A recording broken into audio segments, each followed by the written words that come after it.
Hello, welcome to Morning Tarot, and we're doing the Major Arcana at the moment. This is the final section in the Morning Tarot series, and we've only got a couple more days to go. Today we're going to be looking at the 12, 13 and 14 in the Major Arcana series. That's the Hanged Man, Death and Temperance. So we'll get straight on with that. First off, the Hanged Man. Now the title of this card can cause a bit of alarm in people because they think of the idea, oh, the Hanged Man, it's a hanging, something terrible is going to happen. That's not really the case. And if you look at the card, you can actually quite clearly see that the figure in the card, the man who is hanging here, is not in any kind of state of distress at all. In fact, they're perfectly comfortable with where they are. This is a figure who is in a very relaxed pose, hands behind the back, one leg crooked, and a very serene, calm expression on his face. So when you're looking at this sort of situation, you're looking at the Hanged Man in a spread. You're looking at somebody who is like going to sentence or to be hung in any kind of way. You're actually looking at somebody who is almost, I look at this card and I think of literally hanging around. They're just hanging around. They're not in distress. They're not in discomfort. They are remaining in a stable situation. They're remaining in a situation where they're not really creating any movement, but they are not uncomfortable. They're not distressed. They're just waiting. They're literally hanging around. And you'll often get this card, I think, in a situation where people need to stop and take stock. It's not always about momentum, it's not always about action. Sometimes we actually have to stop and take stock of a situation, breathe, look around us and be calm and think things through. Decide what you want to do, how you want to do things. Sometimes you really just need to do nothing. That can be the best action that you can take, is not to take any action at all, but just to wait and observe and see how things turn out. You can see that though the figure is hanging here from the tree, around the head is this kind of halo of light. So it suggests that even though this person might not be actively doing a lot of things, might not be sort of showing their hand in any sort of way, there's a lot going on inside. There's a lot of mental energy happening. There's a lot of thought process. So this is somebody who maybe has a lot of ideas, who has a lot of some seeds germinating away in their head, who's watching and thinking and perhaps making judgments and making decisions, but are keeping it very much to themselves. So they're doing that whilst in a position of sort of almost calm and quiet observation. So the Hanged Man is sort of waiting. This is a situation where nothing much is happening. Now, obviously, in this kind of situation, you might reach a point where things can become stagnant. So whilst it is useful sometimes to be kind of a hanged man, to just hang around, to sort of take a seat and watch things, observe a situation and really kind of take everything in before you decide what you want to do, you've got to be careful that you don't do that for too long of a period of time, because if you do it for too long, events will stagnate. So I would say that the only kind of warning or danger with this card would be that somebody might actually let opportunities pass them by, because at some point you do have to get up and take action. So while it's good to do this, it's good to observe and it's good to think things through and it's good to take time to formulate an opinion, you have to also be aware that if somebody is sort of hanging around too much, they're going to stagnate and they're going to miss opportunities and things will pass them by. So if this card is surrounded by other cards that have aspects of kind of stagnation or a lack of movement, then it could be indicating that if you don't want to be the hanged man forever, you do have to get down off your perch and make a decision. It can also represent, I think, somebody who is on the fence with something. So as an aspect of sitting on the fence, you might be deliberately sitting on the fence and not choosing to take one side or another side for now because you're not sure how things are going to play out or where you sit and how you feel. Or you could just be sitting on the fence because of a lack of decisiveness. So if this card is indicated in a sense or in a spread of indecision, it can be a push to tell you to get down off the fence, don't hang around. There can be an aspect of this card that does represent an idea of sacrifice. Often we do have to sacrifice something in order to gain something that we want. It doesn't have to be something major, it doesn't have to be something big, but often, you know, you can't have absolutely everything at the same time. So sometimes we have to make sacrifices, and this card can represent that there is a need for somebody to make some kind of sacrifice. So for example, if they want to start their own business and they're already working in a job, they can't just quit their job and start the business and hope things will work. They're going to have to sacrifice some of their free time first. They're going to have to put that in. They might have to cut back on some of their general activities so they can focus on that work project in their free time until they're in a stable enough place that they can really launch it for themselves. So it's that kind of a trade-off sometimes is indicated in this card, where you're going to have to trade something for something else. So if you really want something, you've actually got to look at which areas of your life you're willing to make sacrifices in order to manifest it for yourself. This kind of aspect of this card is related to the myth of Odin in the Norse tradition, hanging from the tree of knowledge. In that story, Odin sacrifices himself by hanging himself from the tree of knowledge, and in return he receives the runes, he receives knowledge and wisdom. So he kind of sacrifices his life in order to receive wisdom. Now this is not talking about sacrificing your life, quite obviously, but it might be talking about needing to make those sacrifices, and talking about the need to prioritise as well. So you've got to decide what's important to you, and you've got to prioritise things and sort of make changes in line with your priorities. So take time to figure it out, let it all germinate, relax while you're doing it. You know, there's no rush, there's no hurry, but remember that you will have to get off the fence eventually, and you will have to take action when you're ready to, and you might have to adjust things in your life in order to make those things happen for you. Next we have the Death card. Da, da, da. The card that causes the most panic, or one of the most panics in the deck, by people who don't know anything about tarot. Anybody, and I'm sure everyone watching this knows a little bit about tarot, so you're probably all highly familiar with the fact that, of course, the Death card does not indicate death.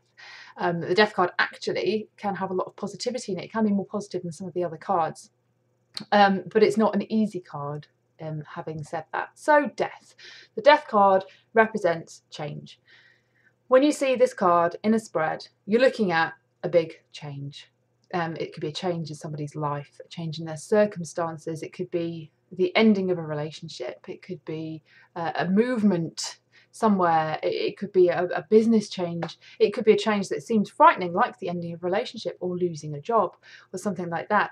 And when you see the Death card and you're looking at this change, you're looking at something that is a big change. This is something that's going to have a big impact. This is not a little change. This is something quite major that's going to happen in somebody's life.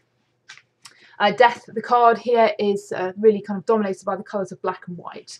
You know, there's not much of a grey area in this. When you see the Death card, times are a-changing, and it really reminds us, I think, that we have to let go of things in order to grow. So when you see the Death card, it's often telling people that they can't hang on to the past. If you live in the past, you will never have a future. You will carry the past with you. This is telling you that you have to let go of the past. If you're looking at a spread where it's surrounded by somebody's been through some terrible things, or maybe they're holding on to old feelings or old relationships, or they're holding on to grudges, or they're holding on to their story, the negative things that have happened to them in their life, and they just can't quite let go, they can't forgive, they can't move on, the Death card might show up, because eventually, if you're not willing to do it yourself, life will push you.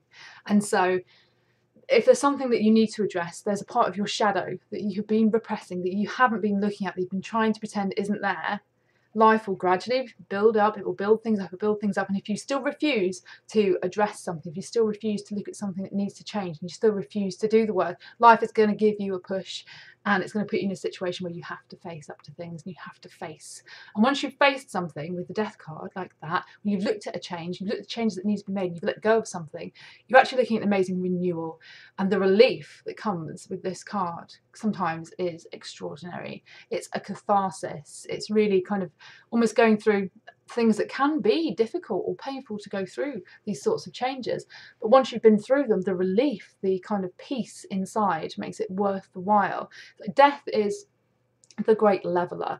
You know, death comes to all of us, like physical death will come to everybody, and the Death card comes to all people. It doesn't matter who you are. Eventually in life you will have to face the Death card, and the Death card is something that's going to mean change and transformation is going to happen in your life. You have to trust in yourself, and you have to trust in the process, and that really kind of shows here. We've got the figure standing before death of like kind of a priest or a religious figure kind of praying and holding their hands together, and that's telling us that you've got to have faith.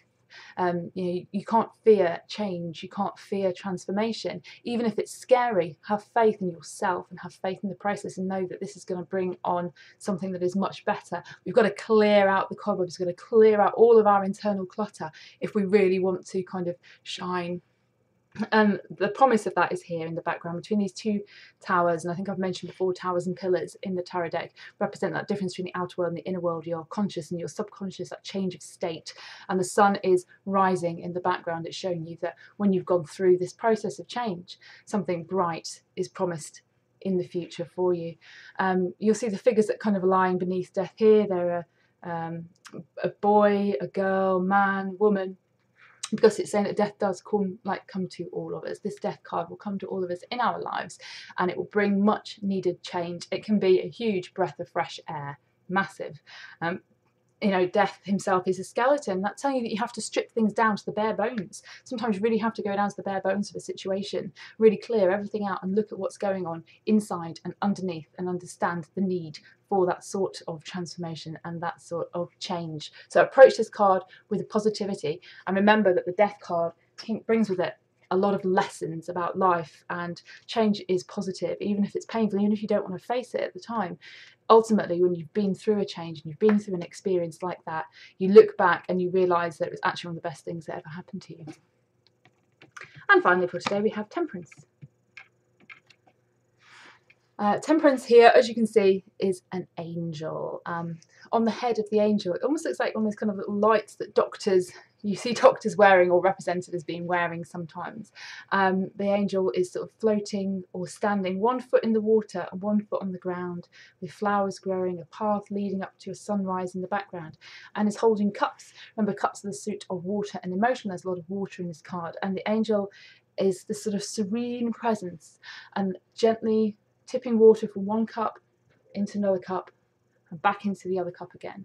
Temperance literally represents the actual quality of temperance, of being moderate, of being temperate, of not going to extremes, of finding balance by sort of bringing a gentleness into your life. This card talks very much about a situation where you need to conserve what you've got. You need to conserve the good things. Even if you don't feel that your life is full of good things, look for those things that are good. Look for those things that do make you feel happy, and concentrate on those and conserve it. Conserve your energy. Conserve the good things. Conserve the things that make you feel positive from one cup to the other. Don't lose that. Don't lose that kind of anchor for yourself. This is telling you to be calm. If you're in a situation of looking at a spread here that's showing a lot of change, or a lot of storms, or a lot of problems around it, the Temperance card will often be there, sitting there to remind you to conserve your inner peace. You know, no matter what chaos is happening around you, you can find a peace inside. You need to be calm, you need to breathe, you need to take one step at a time, go gently, go steadily. Temperance has one foot in the water, so there's often a lot of emotion around this card, situations that involve emotion, but the other foot is on land. So it's reminding you all the time, this card is telling you that no matter what happens, stay grounded. Even if there's not a lot of negativity going around the card, even if it's a very positive spread, it's telling you that this is happening because of this aspect of real grounded balance and peace, inner peace inside yourself. So even if you've got one foot in the waters of emotion, keep one foot on the ground. Remember to stay balanced and to stay grounded and to conserve what you have. If you're looking at somebody who is facing, for example, financial problems and financial stress and difficulty, this card will come to remind them to conserve what they have. Don't spend above your means. Look at yourself, look at your finances, look at your budget, and work out how you can work with what you've got to conserve what you have, and use that as a springboard to improve your situation. If you've got somebody who is having problems at work in a job situation, it's saying the same thing. It's like, well, look at the things that you can do, look at what's working out, and conserve that. Stay calm, stay focused, and if you need to start looking for another job, for example, then just steady, easy goes it, back and forth, retain what you've got, keep in the role you're in now until something better comes along. Don't make any drastic decisions. And this card does promise that things will improve. Like the Death card, you've got a rising sun in the background. So the angel is telling you that if you can be moderate, be temperate, don't be too extreme, don't react before you've thought about something. Because if you react without thinking, you're often setting yourself up to fail.